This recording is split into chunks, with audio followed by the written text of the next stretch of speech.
Mieru tev un tavam namam jaunā Dieva žēlastības dienā.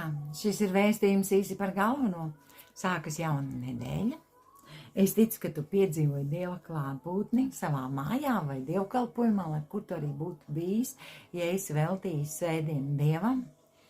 Dievs ir apsolījis, ka to, ko acis nav redzējis, auss nav dzirdējis un kas neviena cilvēka sirdī nav nācis, to Dievs ir sagatavojis tiem, kas viņu mīl. Un mēs turpināsim brist pa Pāvila 1. vēstuli korintiešiem 4. nodaļu. Un mēs apstājamies pie tā, kur Pāvils saka, netiesājiet priekšlaikā. Tiekāms tas kungs nāks. Tās arī cels gaismā, kas bija apslēpts tumsībā un atklās sirdžu nodomus. Un tad ikvienam būs sava uzslava no Dieva. Bībele nesaka, ka tu uzslava būs vienam vai otram, vai tam, kurš tā rīkojies, vai tam, kurš šitā rīkojies. Šis vārdiņš ikvienam saka, ka arī tev ir paredzēta sava uzslava no Dieva. Lai kā tu dzīvotu, protams, ja tu nedzīvo Dievam tīkamu dzīvi, ja tu neturies Dievā, tur ir cits stāsts, un es nezinu, kādu uzslavu Dievs tev sagatavojas, bet es zinu vienu, ka katram, kurš no brīvas gribas ir atdevis savu sirdi Dievam, savu dzīvi Dievam, Dievs ir sagatavojis savu uzslavu, jo te ir teikts, ikvienam būs sava uzslava no Dieva. Bet to, brāļi, es esmu zīmējis uz sevi un uz Apolu jūsu labad.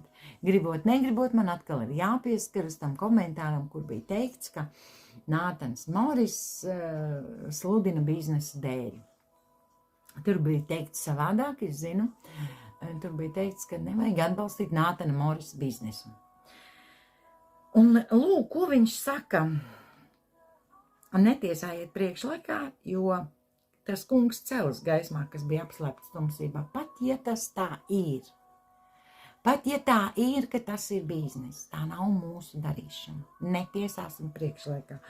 Un tālāk viņš saka, to es esmu zīmējis uz sevi uz Apolu jūsu labad, lai jūs pie mums mācāties nepacelties pār to, kas ir rakstīts.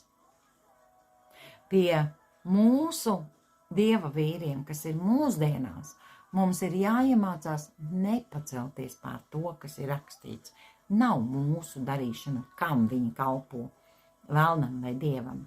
Mūsu darīšana ir sekot tam, kas ir rakstīts vārdā, un izmantot to svētību, ka tad, kad viņi kalpo, mēs varam baudīt Dieva klātbūtni.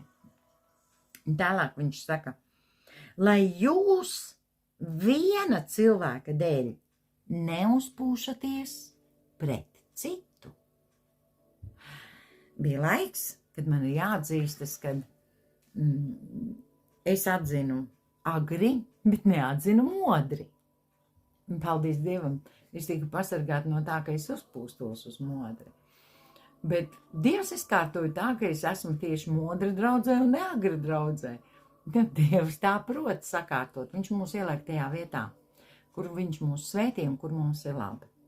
Un es pateicos Dievam, ka viņš man deva to gudrību spērt šo tādu, jau drīz būs gads. Jā, 28. maijā aprit gads, kopš es sāku regulāri apmeklēt dzīvības avota draudzes un nemirkli to neesmu nožēlojusi un domāju, ka nenožēlošu.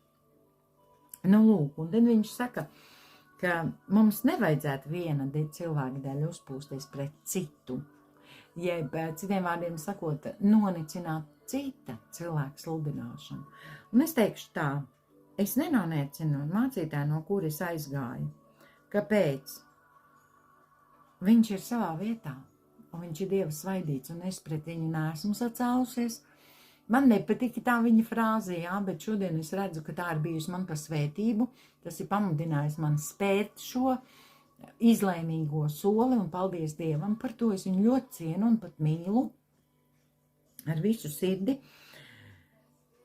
Es vienkārši nesapratu to, ko viņš sludināja. Un kad es dzirdu runājam modri vai agri, es saprotu, par ko ir runa. Bet ir cilvēki, kurus es nesaprotu. Toties ir cilvēki, kas viņus saprot un uztver un no viņiem mācās. Un Dievs mūs darīs dažādus, un arī draudzes ir dažādas un atšķirīgas, un visas tās Dievam ir svētas un tīkamas, un visas viņš viņas šķīstī. Mums, protams, ir jāuzmanās, lai mums būtu eļļa traukos, lai mēs būtu vienmēr piepildīti ar svēto garu, jo tās draudzes, kur nebūs svētā gara darbības, Bībele saka, ka tās te paliks aiz durvīm. Taču tā jau vairs nav mana darīšana, un tā arī nav tava darīšana, bet viņš saka, nepacelies par to, kas ir rakstīts, un viena cilvēka dēļ neuzpūties pret citu. Jo tālāk viņš saka tā, jo kas tevi ir iecēlis pār citiem? Kas tad tevi ir, ko tu nebūtu saņēmis? Mēs šajā vietā varētu teikt, ir tas un tas un tas, ko es esmu lūdzis, ko es neesmu saņēmis. Un es zinu, ka viena lieta, ko es nesaņemšu, ir... Es savā laikā lūdzu Dievam meitu, bet man ir 3 dēli, vairāk kā 1, kur vispār nevienam nevajadzēja būt, un slavu Dievam par to, toties man ir 3 vedeklas, un jau ir viena maza meitiņa, un sazin, kas būs vēl, jo tie visi ir mūsu. Atcerieties, vai tagadējās vai nākamās lietas, viss jums pieder. Un es nemaz neskumstu par to, ka man nav meitas. Gribētu es jau, protams, bet es tā. Lūk, un raksts saka, kas tev ir, ko tu nebūtu saņēmis? Un tālāk viņš saka, bet ja tu esi saņēmis, kāpēc lepojies, jeb lielies, jeb sūdzies, it kā nebūtu saņēmis? Kristu mums viss ir dots. Kāpēc runā par to, kā tev nav? Un nestāv ticībā, ka Dievs tev to dod. Jo 1.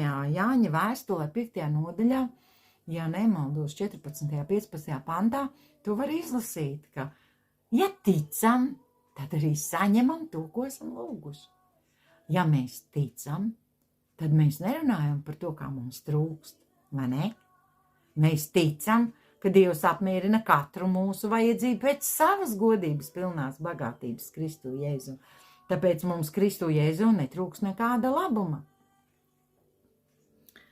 Jūs jau gan esat tapuši bagāti un sākuši valdīt bez mums.